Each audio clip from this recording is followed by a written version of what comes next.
islanders driven off the hills and down to the coast could not survive on fishing alone. And here, the Sutherland family invested heavily. They built a new village at Brora. There was a coal mine, they put steam engines into it. There was a little railway, ran down to the harbour, and the harbour was new. There was a brewery, brickworks, tile works. Really, they created a mini industrial base here. Some of the Highlanders lived in the pretty whitewashed fishermen's cottages overlooking Brora's harbour, but others were expected to live and work on small holdings or crofts in the nearby hills.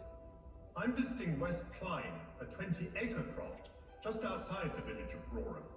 It's managed by Robbie Rowantree, owner of the croft. Robbie, we're standing on scrubby, steep land.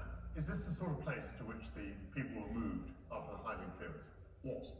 In fact, the bit that we're standing on here at the moment was 4 lots, which is the Gaelic word for croft to this day.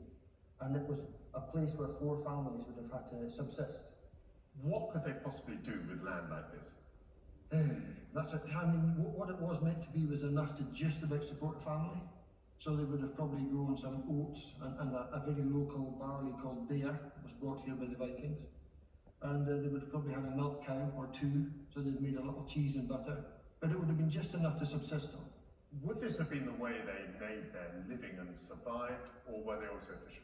The crofts were designed by those who had the clearance in mind to make sure that these basically were itinerant labour for all the industries they intended to set up. So you had somewhere to survive on, but you needed to sell your labour to make sure that you could improve your station.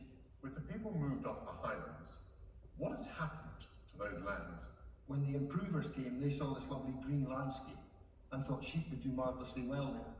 And for a few years they did, but over time, sheep became uneconomic, forestry became very popular in the 70s, and you had all the tragedies of inappropriate planting of non-native pine trees. And the big thing at the moment is the expansion of renewable energy in these habitats. But none of them are peopling places that were once filled with the song of children.